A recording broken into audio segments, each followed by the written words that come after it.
नमस्कार साथियों, स्वागत है आपका हमारे इस YouTube channel basic solution coaching Shri Ganganagar. तो कल अपनों ने वर्ण विचार की पहली क्लास की थी, आज है हमारी ये दूसरी क्लास। देखिए अभी कल वाला एक बार रिवाइज कर लेते हैं। वर्ण विचार, वर्ण किसे कहते हैं? ध्वनियों के लिखित रूप को हमारा क्या कहा जाता है? वर्ण कहा जाता है। सभी स्वर तथा स्वर युक्त व्यंजनों को क्या कहेंगे? अपने वर्ण कहेंगे। वर्ण किसका बोध कराते हैं? पूर्णता का बोध करते हैं। और वर्ण शब्द किससे बना है? संस्कृत भाषा के वृ धातु से कौन सा शब्द बना है? हमारा वर्ण शब्द बना है। वर्ण का शाब्दिक अर्थ वर्ण करना, चुनना और क्या था? रंग था। जिसके अक्षर, अब बात आती है हमारी किसकी? अक्षर की। भी कल भी बात की थी अपनों ने, जिसके और अधिक टुकड़े न किए जा सके क्या कहलाएंगे? हमारे अक्षर कहलाएंगे। भी ये कुछ एक बातें तो अपनों ने कल की थी।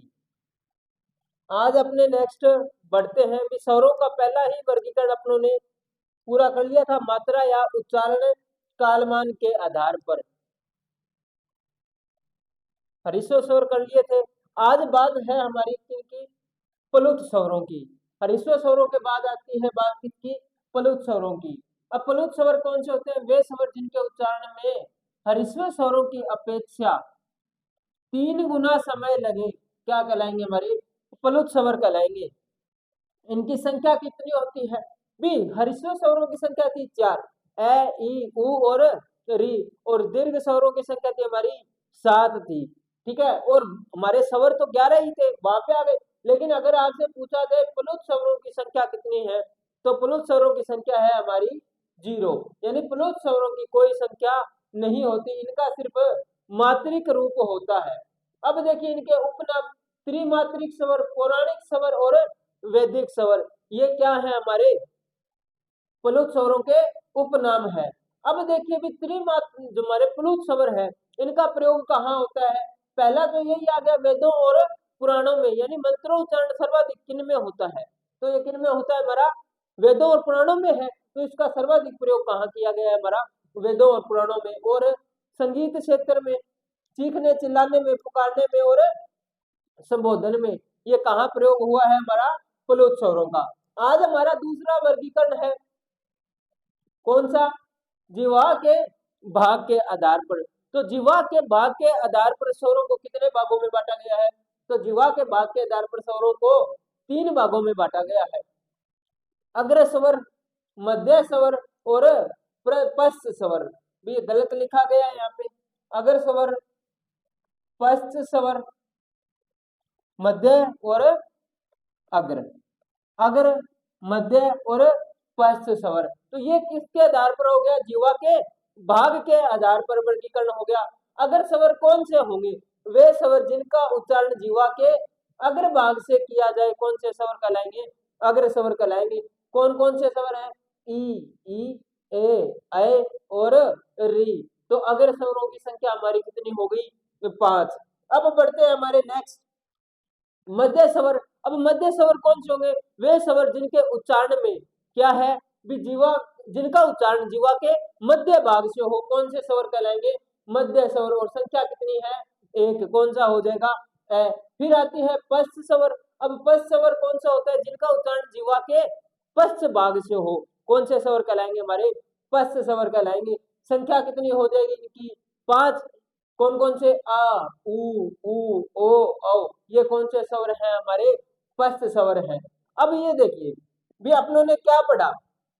जीवा के भाग के आधार पर स्वरों का वर्गीकरण पढ़ा, जिसमें पहला क्या था? हमारा अग्र स्वर। और अग्र स्वर कौन से थे? हमारे ई, ए और कौन से थे? री। ये स्वर कौन से थे? अग्र स्वर, यानी वे स्वर जिनका उच्चारण जीवा के अग्र भाग से हो। फिर आए हमारे कौन से? मध्य स्वर, यानी उच्चारण कहाँ से होगा? जीवा के मध्य भाग से, जीवा के मध्य भाग से। और संख्या कितनी थी? 1। कौन सा? ए। अब बात आती है पश्च स्वर। भी 5 तो यहाँ आ गए, 1 यहाँ आ गए, बाकी कितने बचे? 5। भी स्वर तो 11 थे, तो यहाँ पे कौन कौन से बचे? आ, उ और कौन से हो जाएंगे? ओ, आओ। ये हमारे कौन से स्वर हो गए? पश्च स्वर हो गए। अब बढ़ते हैं अपने नेक्स्ट वर्गीकरण की ओर। अब बात आती है ओष्ठाकृति के आधार पर स्वरों का वर्गीकरण। अब ओष्ठाकृति के आधार पर स्वरों का वर्गीकरण कितने भागों में किया गया है? तो ये किया गया है हमारा 2 भागों में किया गया है। कौन कौन से हैं? एक तो हो जाएगा हमारा वृत्ताकार स्वर और दूसरा कौन सा आ जाएगा? अवृत्ताकार स्वर। अब वृत्ताकार स्वर कौन से होते हैं? वे स्वर जिनके उच्चारण में होठों की आकृति पूर्ण रूप से हमारी क्या हो जाए? गोल हो जाए। कौन से स्वर कहलाएंगे? वृत्ताकार स्वर। अब बात आती है इनकी संख्या की, भी संख्या कितनी है? तो संख्या है हमारी 4। कौन कौन से? उ, उ, ओ, औ। ये कौन से स्वर है? हमारे वृत्ताकार स्वर है। अब देखिए, अब वृत्ताकार स्वरों को फिर 2 भागों में बांट दिया हमारा। कौन कौन से? पहला तो आता है पूर्ण वृत्ताकार और दूसरा आता है अपूर्ण वृत्ताकार। अब पूर्ण वृत्ताकार में कौन से आते हैं? उ और उ, और अपूर्ण वृत्ताकार में कौन से आ जाएंगे? ओ और औ। ये किस में आ जाएंगे? हमारे अपूर्ण वृत्ताकार के अंदर आ जाएंगे। अब पूर्ण वृत्ताकार का मतलब क्या हुआ? भी जिनके उच्चारण में होठों की आकृति हमारी क्या हो जाए? पूर्ण रूप से गोल हो जाए, पूर्ण वृत्ताकार। और जिनमें होठों की आकृति पूर्ण रूप से गोल ना हो, क्या कहलाएंगे? अपूर्ण वृत्ताकार। अब बात आती है वृत्ताकार स्वरों के उपनाम की। वृत्ताकार स्वरों के उपनाम क्या क्या है? एक तो आ जाएगा वृत्तुलाकार, वृत्तमुखी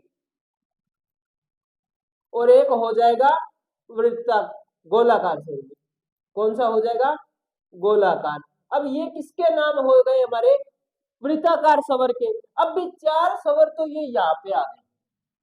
अब बात आती है हमारी अवृत्ताकार, यानी जिनके उच्चारण में होठों की आकृति पूर्ण रूप से गोल ना हो, क्या कहलाएंगे? हमारे अवृत्ताकार स्वर। अब इनकी बात आती है संख्या की, तो इनकी संख्या कितनी है? हमारी 7 है।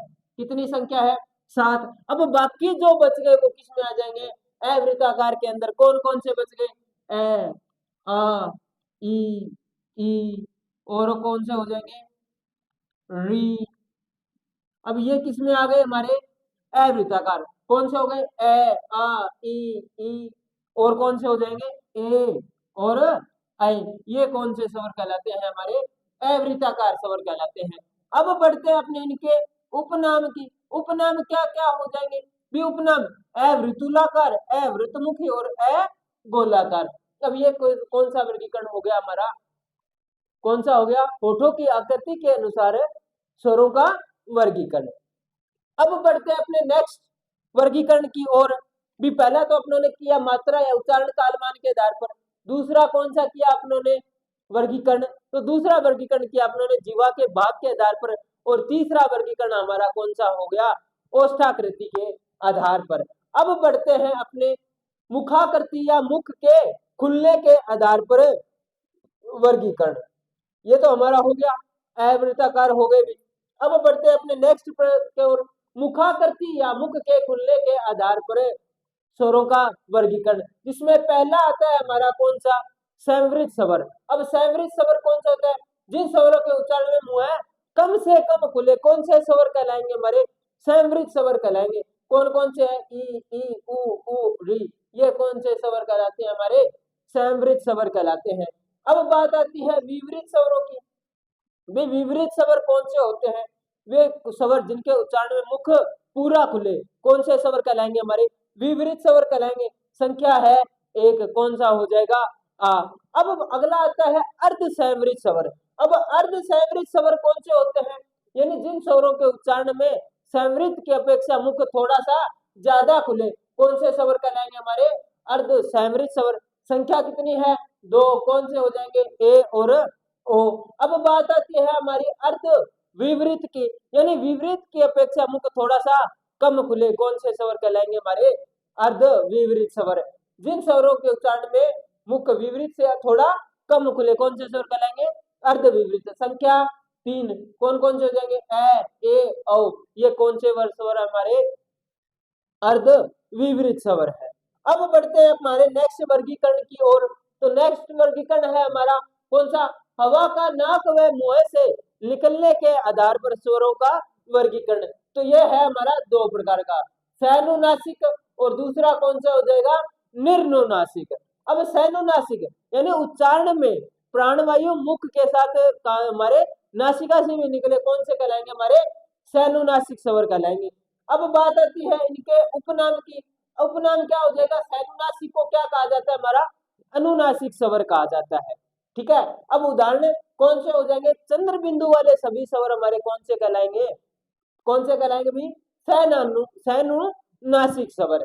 अब बात आती है नेक्स्ट वर्गीकरण आता है हमारा कौन सा, निर्नुनासिक, यानी वे स्वर जिनके उच्चारण में प्राणवायु मुख्य रूप से हमारे मुख से निकले, कौन से कहलाएंगे, निर्नुनासिक स्वर।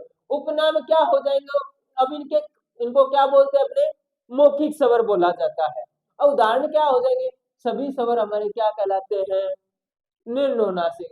तो सभी स्वर हमारे कितने हैं, 11। तो ये किस में आ जाएंगे, हमारे निर्नुनासिक स्वरों के अंदर आ जाएंगे। अब नेक्स्ट वर्गीकरण आता है हमारा कौन सा, जाति के आधार पर। अब ये जाति के आधार पर स्वरों का वर्गीकरण किया, तो जाति के आधार पर स्वरों के वर्गीकरण कितने भागों में है, 2 भागों में है, सजातीय स्वर और विजातीय स्वर। अब यही वर्गीकरण अपनों ने दीर्घ स्वर में किया था, दीर्घ स्वरों में और विजातीय स्वर किए थे ना, वहां पे दीर्घ स्वर और संयुक्त स्वर, उन्हीं को तो अपने ने क्या बोला था, सजातीय स्वर और विजातीय स्वर। अब तो ये कौन सा वर्गीकरण हो गया हमारा, जाति के आधार पर। अब सजातीय स्वर और विजातीय स्वर कौन कौन से थे, एक बार नजर मार लेते हैं अपने। सजातीय स्वर कौन से थे भी, आ ई उ, ये कौन से स्वर कहलाए हमारे सजातीय स्वर, या दीर्घ संधि स्वर, या इसे क्या बोलते हैं, इसे दीर्घ संधि स्वर। अब बात आती है विजातीय स्वर, यानी वे स्वर जो असमान जाति के स्वरों से मिलकर बने होते हैं, कौन से स्वर कहलाते हैं, विजातीय स्वर कहलाते हैं। अब बात आती है इनकी संख्या की, तो इनकी संख्या कितनी हो जाएगी, ए ओ ए ऐ ओ औ, कितनी हो गई, 4। तो ये वर्गीकरण हो गया हमारा किसके अनुसार, जाति के अनुसार स्वरों का वर्गीकरण। अब बढ़ते हैं हमारे नेक्स्ट प्रश्न की ओर। भी विजातीय स्वर को फिर 2 भागों में बांटा था, एक तो था गुण स्वर और एक था वृद्धि स्वर। अब गुण स्वर कौन से थे, ए और ओ, और वृद्धि स्वर हमारे थे ऐ और औ। अब मैंने आपको बोला था कभी संधि पढ़ने से पहले आपको वर्ण विचार अच्छे से आना चाहिए। अब भी देखिए, ये तो हमारी कौन सी हो गई, गुण स्वर संधि, और यहाँ पे हमारी कौन सी हो गई, वृद्धि स्वर संधि। अब बढ़ते हैं हमारे नेक्स्ट वर्गीकरण के अंदर।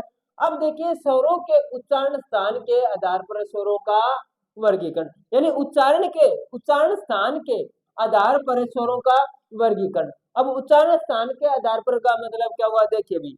अब बात आती है सॉरी, कई बार पूछा गया प्रश्न है भी, कंठ स्वर है, कौन कौन से हैं, ए और आ, ये कौन से स्वर कहलाते हैं, हमारे कंठ स्वर कहलाते हैं। फिर आता है तालु या तालव्य स्वर, कौन से हो जाएंगे, ई ए ऐ, ये कौन से स्वर हो गए हमारे, तालु या तालव्य स्वर। फिर बढ़ते हैं अपने नेक्स्ट वर्गीकरण के, मूर्धन्य स्वर। तो मूर्धन्य स्वर हमारा कौन सा हो जाएगा, री। फिर बढ़ते हैं अपने नेक्स्ट, कौन सा, ओष्ठ्य स्वर। अब ओष्ठ्य स्वर हमारा कौन सा, उ ओ, ये कौन से स्वर कहलाते हैं, हमारे ओष्ठ्य स्वर। और फिर बात आती है आगे, ओष्ठ्य स्वरों को के बाद 2 भाग और हैं हमारे। अब आता है कंठ तालव्य स्वर। अब कंठ तालव्य स्वर देखिए, ए ऐ है, और यहाँ पे तालव्य स्वर में भी कहा क्या आ रहा है, ए ऐ। अब ये यहाँ पे आने का कारण क्या है भी, ये शब्द देखिए, कंठ तालु आ रहे हैं ना। तो अब देखिए कंठ, ए धन ई से हमारा क्या बना है, स्वर ए बना है। ठीक है, तो ए का उच्चारण स्थान हमारा क्या था, कंठ था, और ई का उच्चारण स्थान क्या था हमारा, क्या था, तालु था। तो दोनों को मिलाकर हमने क्या लिख दिया, कंठ तालव्य स्वर। कौन से स्वर हो गए, कंठ तालव्य स्वर। फिर आता है कंठोष्ठ्य स्वर। अब ये कंठोष्ठ्य स्वर कौन से होते हैं भी, यही बात इसमें आ जाएगी, क्या हो जाएगा, ओ का निर्माण किस प्रकार हुआ है, ए धन उ से क्या बना है हमारा, क्या बना है, ओ बना है। ए का उच्चारण स्थान हमारा क्या हो जाएगा, कंठ, और ओ का उ का उच्चारण स्थान हमारा कौन सा हो जाएगा, ओष्ठ से। तो क्या बन गया, कंठोष्ठ्य। तो आई बात में तो ये आज था हमारा स्वरों का वर्गीकरण, बहुत ही अच्छे से अपनों ने 2 दिनों के अंदर पूरा किया है। अब आगे अपने कल बात करेंगे जो भी हमारे व्यंजन है उनके बारे में। तो धन्यवाद। तो अगर आपको हमारी वीडियो अच्छी लगे तो प्लीज शेयर एंड सब्सक्राइब, और आपको हमारे जो भी ये नोट्स हैं आपको हमारे टेलीग्राम चैनल के अंदर मिल जाएंगे, जिसके लिंक हमारे यूट्यूब चैनल के बायो में ही है। धन्यवाद।